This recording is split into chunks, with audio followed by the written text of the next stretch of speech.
Hello students, welcome to BS tuition classes. आप सभी को बीएस ट्यूशन क्लासेस में स्वागत करता हूँ। तो आज फिर से लेकर आया हूँ HS first year English question paper 2019 का और इसका आंसर। इसका फर्स्ट पार्ट और सेकंड पार्ट हम लोगों ने अपलोड कर दिया है, अगर नहीं देखा तो देख लीजिएगा। तो शुरू करने से पहले मैं रिक्वेस्ट करूँगा कि अगर आप लोगों ने बीएस ट्यूशन क्लासेस को सब्सक्राइब नहीं किया तो प्लीज़ सब्सक्राइब करें चैनल को और वीडियो को लाइक करें, और टेलीग्राम ग्रुप में इसका पीडीएफ मिल जाएगा, टेलीग्राम में जाएं, अपने दोस्त को शेयर करें ताकि वो भी फ़ायदा उठा सके। ये वीडियो को आप अगर देख के जाएंगे एग्ज़ाम में, बहुत ही बेनिफिट मिलने वाला है कल जो कि एग्ज़ाम है। चलो, अच्छा लगेगा। 11 नंबर क्वेश्चन 2 मार्क का है, पास ही करना है आपको, लेकिन पूरा का पूरा करूँगा मैं। Why have the sparrows refuse to eat the crumbs of the bread on the death of the author's mother. देखिए, जब ऑथर्स का ग्रैंड मदर जो उनका मौत हो गई थी, तो वहाँ पर स्पैरोस आए थे और उन्होंने खाना को ध्यान नहीं दिया, रिफ्यूज़ कर दिया था। क्यों? When the author's grand mother lay dead, जब मरी पड़ी थी, thousands of sparrows came and sat silently in the courtyard and veranda. Veranda में, कोर्टयार्ड में आके बैठा था हज़ारों sparrows. They did not chirp, उन्होंने हल्ला नहीं मचाया। किसने? स्पैरो ने, पक्षियों ने। The paid their last homage, उन्होंने लास्ट श्रद्धांजलि दिया। किसको? टू द ओल्ड लेडी, है ना। The event to no notice of the veranda, क्या है? ब्रेड क्रम्स, उन्होंने ब्रेड क्रम्स को जो खाना है उन पर नोटिस नहीं किया। That was thrown to them, okay, उनके जो नरेटर है, इनके माता जी ने थ्रो किया था खाने के लिए, लेकिन उन्होंने नहीं खाया स्पैरोस ने। दे flu away quietly the moment the grand mother crops were carried up, जब ग्रैंड मदर के जो बॉडी है जब लेकर चली जा रही थी हर एक व्यक्ति उनको पकड़ के, तो उसी समय जो स्पैरो से वो भी चला गया था उड़ के बाहर से। उसके बाद बी नंबर को नजर डालिए। What are yang and yin? Yang and yin क्या है? संशुई, संशुई लिटरली मीन, संशुई का लिटरली मीन क्या है? माउंटेन वाटर, जिसका मतलब होता है माउंटेन वाटर, ठीक है। दैट रिप्रेजेंट लैंडस्केप, वो एक लैंडस्केप को दर्शाता है, प्राकृतिक दृश्य को दर्शाता है। तो माउंटेन इज यंग, जो माउंटेन है इसमें, माउंटेन का मतलब होता है यंग। दैट इज स्टेबल, जो एकदम स्थिर रहता है, स्टेबल रहता है, सीधा, वार्म रहता है, थोड़ा सा गर्म, ड्राई, सूखा। Recess vertically towards the haven, जो कि ऊपर की तरफ जाता है। माउंटेन ऊपर की तरफ जाता है ना, मतलब एक लड़का को दर्शा रहा है। माउंटेन एक लड़का को दर्शा रहा है, मेल जेंडर में जवाब, ठीक है, मैस्कुलिन को दर्शा रहा है, okay. While the water is in, और वाटर को किसको दर्शा रहा है? वाटर का मतलब होता है इन, दैट इज फ्लूइड, वो फ्लूइड की तरह होता है, मॉइस्ट होता है, कूल, ठंडा होता है, हॉराइजेंटली रेस्टिंग ऑन द अर्थ, जो कि अर्थ में, धरती में सोया हुआ रहता है, जिसको किसकी तरफ बताया गया? लड़की के फेमिनिन जेंडर को दर्शाया गया है, ठीक है। आप लोग याद रखिएगा, एक ट्रिक देता हूँ आपको, स्त्रीलिंग पुल्लिंग कैसे पता चलेगा, ठीक है, मैस्कुलिन फेमिनिन जेंडर कैसे पता चलेगा? जो ऊपर की तरफ होता है, ऊपर की तरफ, जो जितना ऊपर की तरफ जाता है वो मैस्कुलिन जेंडर का तरफ इशारा करता है, और धरती पर जो टच से टच हुआ है वो सारी चीज़ फेमिनिन जेंडर की तरफ इशारा करता रहता है। जैसे फूल हो, सागर हो, है ना, नदी वगैरह, जितना सारा हो, ये फेमिनिन जेंडर की तरफ इशारा करता है। जब जितना सारा ऊपर जाओगे, जैसे सूरज, सूर्य ऊपर है ना, हिमालय ऊपर है ना, तो ठीक है, आसमान। Okay then, next question. Next question है हाउ, ये देखो C number, how are the earth's principal biological system useful to us. तो पृथ्वी का, इस आर्ट का जो प्रिंसिपल बायोलॉजिकल सिस्टम है वो हमारा यूजफुल कैसे है?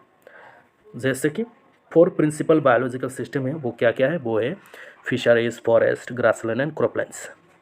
This systems form the foundation for global economic system. ये जो 4 चीज़ें हैं, ये जो हमारा ग्लोबल इकोनॉमिक सिस्टम है उसको स्ट्रॉन्ग बनाता है, पैसा बनाता है। This provide not only food, ये सिर्फ हमें फूड प्रोवाइड नहीं करता है for us, but all raw materials, ये हमें रॉ मटेरियल्स भी प्रोवाइड करता है इंडस्ट्री के लिए, एक्सेप्ट मिनरल्स को छोड़ के, जिससे कपड़ा बनता है, हम पहनते हैं, है ना, नाश्ता बनता है, खाना बनता है। उसके बाद D number, what role industry has to play in the new era of responsibility. देखो, इंडस्ट्री का रोल क्या है, इंडस्ट्री का भूमिका क्या है न्यू एरा ऑफ रेस्पॉन्सिबिलिटी में? देखो मतलब आजकल के ज़माने में जिस हर किसी को रेस्पॉन्सिबल होना ज़रूरी होता है, तो इस ज़माने में इंडस्ट्री का रोल क्या होता है? Industry is the main source of environmental pollution. देखो पर्यावरण को खराब करने का मेन कारण क्या है? वो तो इंडस्ट्री होता है ना। In the new era of responsibility, तो आज के ज़माने पे the industrialist must become conscious. तो इंडस्ट्रियलिस्ट जो है, जो बिजनेसमैन है, उनको थोड़ा सा कॉन्शियस हो जाना चाहिए, नॉलेज उनको ये आना चाहिए कि द रेस्पॉन्सिबिलिटी टुवर्ड्स एनवायरनमेंट, उनको ये जानना चाहिए कि उनका कुछ रेस्पॉन्सिबिलिटी है एनवायरनमेंट के प्रति, परिवेश के प्रति, है ना। They should remain environmental friendly even when they exist as leading manufacturer. उनको सिर्फ ये जानना चाहिए कि जो भी कुछ वो मैन्युफैक्चर कर रहे हैं वो इको फ्रेंडली होना चाहिए, एनवायरमेंटल फ्रेंडली होना चाहिए, ताकि एनवायरनमेंट को कोई भी तकलीफ ना हो, डिस्टर्ब ना हो, पोल्यूशन ना हो, ये ध्यान में रखना चाहिए। ये होता है era of responsibility, role of industry, है ना। ई नंबर सवाल देखो बना है क्या? हाँ, what is the difference between the game sanctuaries of Africa and India? Africa का और इंडिया का जो गेम सेंचुरीज से डिफरेंस क्या है भाई? देखो, Verrier Elwin says that he has experienced a noticeable difference between the game sanctuaries of Kenya and Tanganyika, होगा यहाँ पर जंगानिका नहीं, Tanganyika, T Tanganyika and that of Kaziranga in Assam. तो यहाँ पर देखिए उन्हें नोटिसेबल डिफरेंस उनको दिखाई दिया गेम सेंचुरी ऑफ केनिया और टंगानिका में और काजीरंगा में। अफ्रीका का जो पार्क है वहाँ पर और इंडिया का जो पार्क है वहाँ पर उन्होंने बहुत सारा डिफरेंस देखा। तो क्या क्या डिफरेंस देखा? देखो यहाँ पर इन केनिया, यहाँ से देखो, in Kenya and Tanganyika, typing mistake इतना ही होता है क्या? टंगानिका जो कि ईस्ट अफ्रीका में है, देयर इज़ ए ट्रेडिशन, वहाँ पर एक ट्रेडिशन है that everybody should cooperate to make the sanctuary successful. वो हर एक इंसान मदद करता है सेंचुरीज को सक्सेसफुल बनाने में। A lot of money spend on the sanctuaries there, वहाँ पर बहुत सारा पैसा खर्च किया जाता है वो जो अभयारण्य है, जंगल है, उसको अच्छा रखने का। No one would dream of poaching, कोई भी इंसान वहाँ पर नहीं सोचता है शिकार करने के लिए। As a result one may have wonderful experience as in a brief drive, अब फ्री में ब्रीफ होगा, है ना। वहाँ पर लोग एक अच्छा सा एक्सपीरियंस ले सकता है, ब्रीफ ड्राइव कर सकता, छोटा सा जर्नी कर सकता है जंगल में से कार लेकर। और वहाँ पर उनको क्या क्या दिखाई देगा? Hundreds of giraffes, zebras, ostriches, wild elephants, lions, ऐसा दिखाई देगा। For them man are not their animals, for them मतलब एनिमल्स, एनिमल्स के लिए जो इंसान है वो उनका दुश्मन नहीं है, man are their friends. East Africa में जो इंसान है वो एनिमल्स का दोस्त होता है। But the same thing is not seen in sanctuary of Kaziranga in Assam, लेकिन सेम थिंग काजीरंगा में दिखाई नहीं दे रहा है। The animals are not safe यार, यहाँ पर एनिमल्स सेफ नहीं है, unlike those animals in Kenya. वो केनिया के जैसा काजीरंगा में एनिमल्स सेफ नहीं है ना। They do not appear so readily here, वो कभी कभार बाहर आता है, हमेशा बाहर नहीं आ सकता, उनको पता है कि बाहर आऊँगा तो लोग मार डालेगा। Public in Assam is also not so much conscious about the future of the animals, और आसाम का जो पब्लिक है वो इतना भी कॉन्शियस नहीं है, उनमें इतना नॉलेज है लेकिन इतना भी नहीं है कि इन एनिमल्स को बचा के रखना चाहिए हमारा फ्यूचर के लिए, है ना। तो चलो नेक्स्ट करते हैं एफ नंबर, इसको थोड़ा सा पूछते हैं। ओके, सेकेंड पार्ट में जाना पड़ेगा। एफ नंबर करो, ख़त्म होने वाला है भाई, सब्सक्राइब कर दो। You have a great treasure there, देखो तुम्हारे पास बहुत सारा ट्रेजर है, ठीक है। What treasure is Verrier Elwin referring to, किस ट्रेजर के बारे में बता रहा है? What is his suggestion about the treasure, और उन्होंने पब्लिक को क्या सजेशन दिया उस ट्रेजर के लिए। ट्रेजर को हम क्या बोलते हैं? अलंकार बोलते हैं ना, खजाना बोलते हैं, खजाना, खजाना, हाँ। तो देखो Elwin is referring to the good test, Elwin किसके बारे में बता रहा है? जो गुड टेस्ट है उसके बारे में बता रहा है। The sense of colour, colour के प्रति जो नॉलेज है उसके बारे में बता रहा है। द डिलाइट इन ब्यूटी, हमारे यहाँ पर आसाम में जो ब्यूटी है, लव ऑफ रिदम है, म्यूजिक का जो नॉलेज है, राइट टोन ऑफ म्यूजिक, और the village people which cannot be manufactured by the factory और ऑर्डर बाय एन ऑफिस, जो चीज़ इंडस्ट्री में मैन्युफैक्चर नहीं किया जा सकता वो हम कोई भी फैक्ट्री से ऑफिस से हम ऑर्डर नहीं कर सकते। ये जो नॉलेज सेंस कलर के प्रति नॉलेज है, टेस्ट के प्रति नॉलेज है, जो वर्क का प्रति जो नॉलेज है, ठीक है, ऐसा नॉलेज हम कहीं से खरीद नहीं सकते, इसको बचा के रखो, ऐसा बोला गया है ना। Elwin suggested the hill people not to be ashamed of their old culture. वो बता रहा है, इंपॉर्टेंट है, वो बता रहा है कि तुम अपने कल्चर के प्रति शर्म फील मत करो, हाँ, अपने कल्चर को यूज़ करने में शर्म ना करो, ठीक है। Don't be ashamed on their old culture, okay. It is a noble and beautiful thing. ये जो कल्चर है ये नोबल है, ब्यूटीफुल है। It should not be thrown away, इसको फेंक मत दो अपने कल्चर को। He has cited about the European people in this regard. और उन्होंने यूरोपियन पीपल के बारे में भी बताया क्या कि the European people through away the old culture too much. European लोग जो है वो अपने कल्चर को फेंक दिया था, यूज़ नहीं कर रहा था, फॉलो नहीं कर रहा था। Now they are realising it, अभी यूरोपियन लोग रियलाइज कर रहे हैं and trying to recover it, और वो रिकवर करने का कोशिश कर रहा है कि हमारा जो ओल्ड कल्चर है वो बेहतरीन है। He addresses the other common people, वो और भी कॉमन पीपल के बारे में बताता है।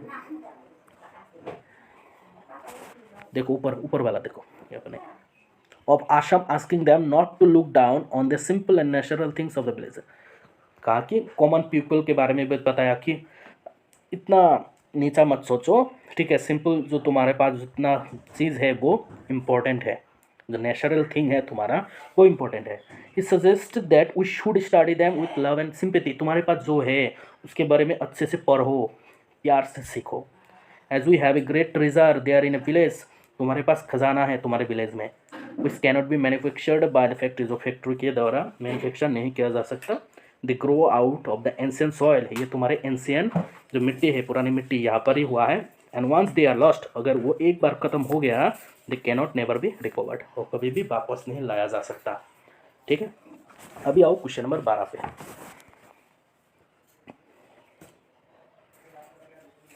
Okay, question number A, give a description of the author's grand mother after you reading the portrait of a lady. देखो, the portrait of a lady पढ़ने के बाद ग्रैंड मदर के बारे में बताने के लिए बोल रहे हैं, 6 मार्क का है ना। देखो, Khushwant Singh grand mother has been portrait as a short statured. Khushwant Singh का जो ग्रैंड मदर है वो थोड़ा सा शॉर्ट है, फैट है, स्लाइटली बैंड लेडी है, थोड़ा सा बैंड होता है, जब उम्र बढ़ जाता है तो बैंड हो जाता है इंसान, क्योंकि एनर्जी कम हो जाता है। हर फेस वाज रिंकल्ड, उनके चेहरे पे रिंकल्ड है, क्रिस क्रॉस दाग है। She was always dressed in A spotless white cloth, वो हमेशा वाइट सफ़ेद कपड़े पहनती थी। She was a deeply religious lady, वो रिलीजियस लेडी भी थी। Her lips were always moving in silent and continuous prayers, हमेशा प्रार्थना करती रहती थी। She went to temple and read scriptures, हमेशा मंदिर में जाया करती थी और स्क्रिप्चर्स पढ़ा करती थी। उसके बाद देखो, Khushwant grand mother was also kind lady, वो एक काइंड लेडी भी थी, मतलब उनके कैरेक्टर के बारे में बताना है ना।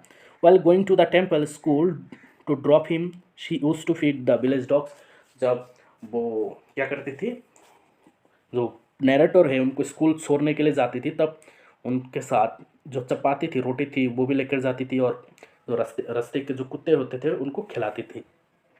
When they went to the city, जब वे सिटी में चले गए थे, she took the feed the sparrows, और वहाँ पर भी उन्होंने स्पैरोस को खाना खिलाया, ऐसे करके टाइम पास करते थे। She had great affection for him, she took great care of him in a village, और जो ग्रैंड मदर थी वो नैरेटर को अच्छे से ध्यान रखती थी, है ना। इसके साथ और भी है, और को भी पढ़ना पड़ेगा। Discuss why it has been pertinently said that forest precede mankind, mankind है, मैनकाइंड होगा ना, मैनकाइंड डी होगा प्रॉपर्टी, मैनकाइंड डिजर्ट फॉलो। तो इस लाइन को अच्छे से एक्सप्लेन करने के लिए बोला कि क्यों कहा गया कि forest precede mankind desert follow. पहले फॉरेस्ट आया, उसके पीछे पीछे इंसान आया, और उसके पीछे पीछे डिजर्ट आया, इसको एक्सप्लेन करो। यस साहब, ये रियलिटी बोला गया है ना। Forest were in existence much before the coming of man on this planet. इस दुनिया में सबसे पहले, इंसान आने से पहले क्या ऊपर वाले ने क्या दिया, फॉरेस्ट दिया था। Before God put on man on earth, इंसान, भगवान मतलब ऊपर वाला इस दुनिया में इंसान देने से पहले क्या दिया था, फॉरेस्ट को देता, जंगल देता है। ही पुट ट्रीज, इंसानों को देने से पहले ऊपर वाले ने यहाँ पर पेड़ पौधे लगाए। Honest to create wholesome and hospitable condition for him and the posterities, ताकि इंसान यहाँ पर आराम से रह सके, इसके लिए पेड़ पौधे लगाए उन्होंने, ऊपर वाले ने। However, man in his recklessness destroys trees and makes lands barren like deserts. और इंसानों ने अपने फायदे के लिए इतना लोभी हो गए थे, वो ग्रीडी हो गए थे, जिसके वजह से उन्होंने अपने फायदे के लिए पेड़ पौधों को डिस्ट्रॉय किया, खराब किया और डिजर्ट बना दिया, पेड़ पौधे काट काट के। It is true that if forest disappear, और ये भी सच है, अगर फॉरेस्ट चला गया इस दुनिया से, मैनकाइंड ऑल्सो डिसअपियर, और इंसान भी खत्म हो जाएगा, है ना, बिल्कुल सच। ट्रीज आर इंडिस्पेंसिबल मतलब कंपल्सरी, ट्रीज इस दुनिया में कंपल्सरी है, रहना पड़ेगा, नहीं तो इंसान खत्म हो जाएगा। इंसान अगर जीना चाहता है, mankind to survive, then trees are indispensable. In their absence, अगर ट्रीज नहीं रहा, mankind will be dwindle away, खत्म हो जाएगा। It is also true that if forest disappear, और ये भी सच है, अगर फॉरेस्ट गायब हो गया, डिजर्ट्स विल फॉलो, डिजर्ट हो जाएगा पूरा का पूरा, मिट्टी दुनिया।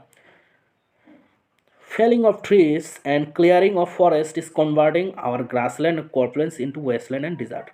और धीरे धीरे जो पेड़ पौधे गिर रहा है, क्लियर हो रहा है, फॉरेस्ट कन्वर्ट हो रहा, फॉरेस्ट हो या फिर ग्रासलैंड हो या फिर क्रॉपलैंड्स हो, किस में कन्वर्ट हो रहा है, वेस्टलैंड में कन्वर्ट हो रहा है, धीरे धीरे डिजर्ट बनता चला जा रहा है।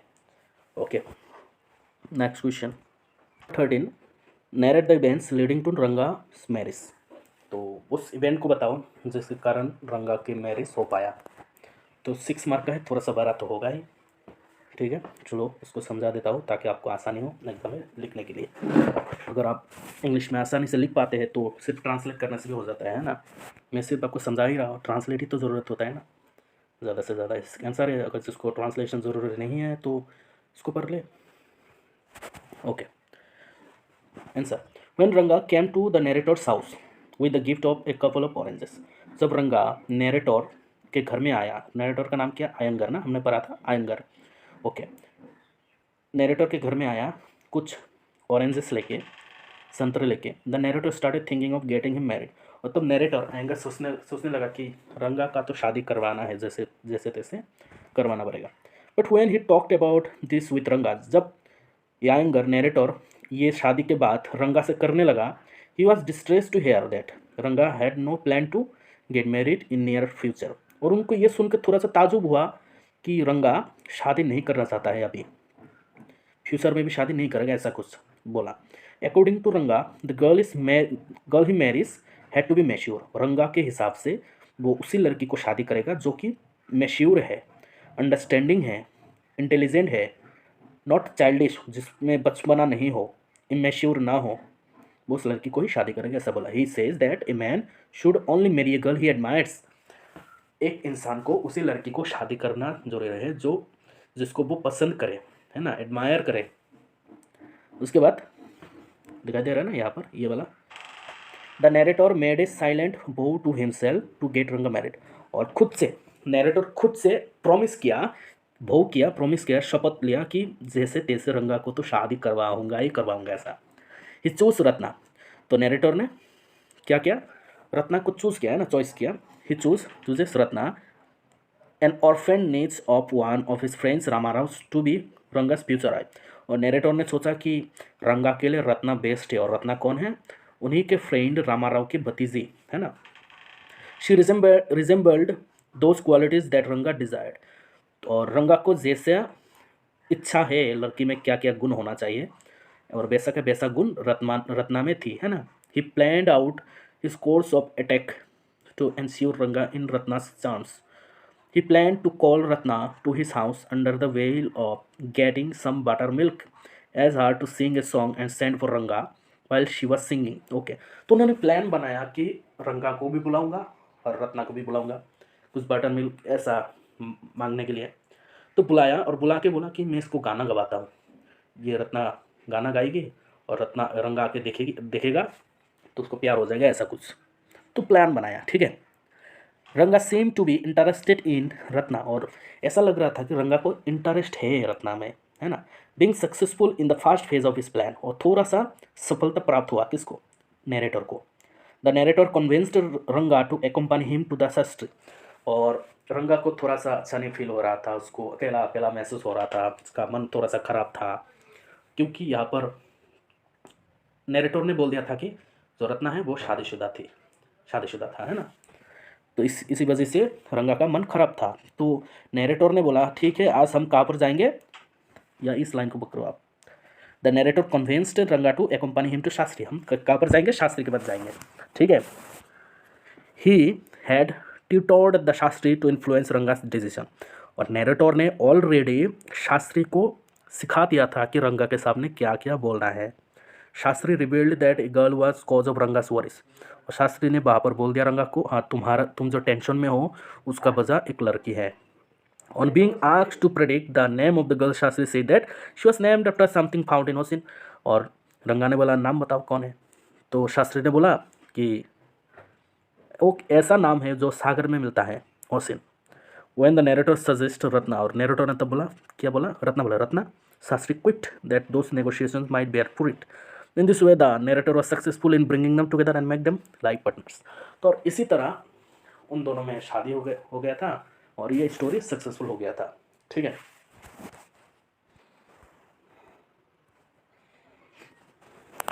और इसको पढ़ो। I think it's not fact that matter but ideas, मुझे लगता है कि फैक्ट जो है वो मैटर नहीं करता, मैटर क्या करता है, आइडियाज मैटर करता है।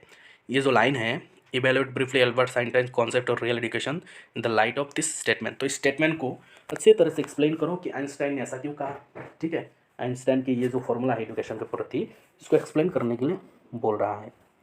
क्या है देखो, आइंस्टाइन थिंक्स दैट, आइंस्टाइन सोचता है कि ideas are important, ideas important है, facts do not matter, facts important नहीं है। He considers learning the dates of battles और the details about victorious armies meaningless, वो बोलता है कि जो बैटल है, जो डेट है, कब युद्ध कब हुआ था, कितना आर्मी मरा था, विक्टोरियस कैसा हुआ था, ये मीनिंगलेस है। Is more interested in the cause that led to the soldiers to kill each other, और उनको ज़्यादा इंटरेस्ट है कि ये युद्ध जो है, वार जो है, वो हुआ क्यों था, वो रीज़न उनको अच्छा लगता था, है ना। Einstein studied in a school in Munich, वो म्यूनिक में पढ़ते थे Einstein. Where he was unhappy with the teaching, वहाँ पर उनको वो टीचिंग अच्छा नहीं लगता था। He was particularly averse to the idea of learning facts by heart, उनको अच्छा नहीं लगता था उस फैक्ट्स को याद रखना, उनको अच्छा नहीं लगता था, उनको अच्छा लगता था आइडिया को पढ़ना, ठीक है। When the history teacher asked him when the battle of Waterloo was fought, जब हिस्ट्री टीचर ने उनको पूछा था कि वाटरलू का युद्ध कब हुआ था, Einstein was unable to give the answer, Einstein का आंसर पता नहीं था, क्योंकि उनको फैक्ट पसंद नहीं था ना। The history teacher scolded him for this, और हिस्ट्री टीचर ने उसको गाली दिया, डाटा। Said he should know the answer as it had been mentioned many times in the class, और हिस्ट्री टीचर ने बोला कि तुमको यह याद रखना जरूरी है, क्योंकि क्लासरूम में हमने बहुत बार तुम लोगों को बताया है ना।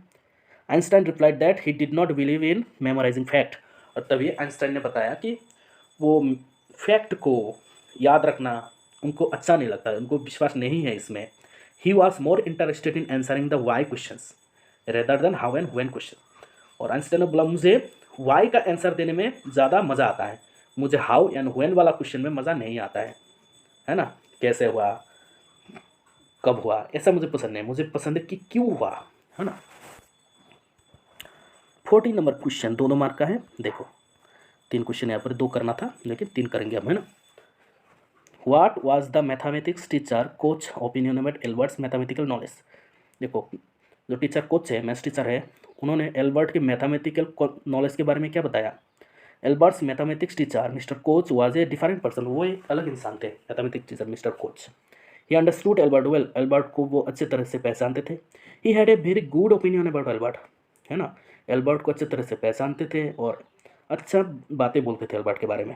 ही was very much impressed by Albert's knowledge of his subject, और मिस्टर कोच बहुत इम्प्रेस्ड थे एल्बर्ट के मैथ्स के प्रति जो नॉलेज है उसको देखकर। He gave a glowing testimonial to Albert, ठीक है, एल्बर्ट को अच्छे अच्छे बातें भी बताया, टेस्टिमोनियल भी लिया। He Ruud that Albert knew so much that it was difficult to teach him anywhere, और उन्होंने बताया Ruud that Albert knew so much, Albert को बहुत पता है एल्बर्ट को सिखाना डिफिकल्ट हो चुका है हमारे स्कूल में, he was fit to enter a college, वो इस कॉलेज में एंटर कर सकता है, ऐसे करके एक सर्टिफिकेट टेस्टिमोनियल दे दिया था। ठीक है, बी नंबर क्वेश्चन में आ जाओ। What is highlighted as the basic difference between the idea of learning as advocated by Elsa and Albert during their short conversation. तो देखो यहाँ पर एल्सा और एल्बर्ट के बीच में एक शॉर्ट कॉन्वर्जेशन हुआ था आइडिया ऑफ लर्निंग को प्रति, ठीक है, कि लर्निंग कैसे किया जा सकता है इसके प्रति एल्सा ने कुछ बताया, एल्बर्ट ने कुछ बताया। क्या बताया देखो, Elsa thinks that one can pass the examination simply by earning, नहीं भाई लर्निंग, यहाँ पर एल लगाओ, learning things by heart and repeating them in the exam. Elsa ने क्या बताया कि एल्सा क्या बताया देखो, बोला कि हम एग्ज़ाम आसानी से पास कर सकते हैं, बस हमें क्या करना पड़ेगा, बाय हार्ट हमें उसको याद करना पड़ेगा और रिपीट करना पड़ेगा, बार बार एग्जाम से पहले बार बार उसे रिपीट करो, याद हो जाएगा। A student does not have to understand what is taught, laughed नहीं टॉट, सिर्फ स्टूडेंट को क्या करना पड़ेगा कि क्लासरूम में क्या सिखाया उसको समझना पड़ेगा, समझो। For Einstein idea not important fact do not the details about victorious armies meaningless. और एल्बर्ट के हिसाब से फैक्ट जो है वो इम्पोर्टेंट नहीं है, वो बिलीव नहीं करता है फैक्ट के ऊपर, आर्मी को विक्टोरी मिला, कैसे मिला, कब मिला, ये इंपॉर्टेंट नहीं है, ये मीनिंगलेस है उसके प्रति। He is more interested in the cause that let the soldiers to kill each other. उसको पसंद था कि जो क्यों हुआ था ये युद्ध, कैसे हुआ था वो इंपॉर्टेंट है, क्यों हुआ था, वाई, उसको ज़्यादा इंपॉर्टेंट लगता है ना। And the last question that is also important, but once again I will request you to please subscribe our channel BS Tuition Classes. It will be help me to reach that level so I can make more videos for you. Okay, please subscribe करते रहिए। Question number C, describe the quality of mangoes of Hosahalli village. Hosahalli village का जो mango था उसके बारे में बताओ। Important है, 2 मार्क का कई बार आ चुका है, ये पूछे जा चुका है ये question. The mangoes that grow in Hosahalli village are said to be sour enough. Okay, जो होसाली विलेज का जो मैंगो है वो सोर है, खट्टा है, and have to cause a migraine and cough. जो माइग्रेन कॉज हो जाता है, उनको बीमार हो जाता है, कफ हो जाता है अगर उसको कोई भी बाइट लेगा तो। One needs not to eat it, किसी को ये मैंगो खाना नहीं चाहिए ऐसे बोला। Just to take a bite, सिर्फ उसका एक बाइट लेना है। The sourness is sure to go straight to its once brahmarandhra. अगर कोई भी इंसान एक बाइट भी लेगा उस मैंगो का तो उस मैंगो का जो खट्टापन है वो डायरेक्टली आपका ब्रह्मरंध्र में चला जाएगा, ठीक है, बैकबोन में चला जाएगा, ऐसा बोला गया। ठीक है, बस यही है, इसका पूरा का पूरा सॉल्यूशन आपके पास है। बस all the best for your exam, अच्छे से एग्जाम की तैयारी कीजिए। इस वीडियो के देखे थोड़ा सा भी बेनिफिट हुआ है तो सब्सक्राइब करके जाए, अपने दोस्त को बताएं कि BS ट्यूशन क्लासेस करके ऐसा एक चैनल है जहाँ पर आपको पूरा का पूरा सॉल्यूशन मिलेगा। Thank you so much and all the best for your exam.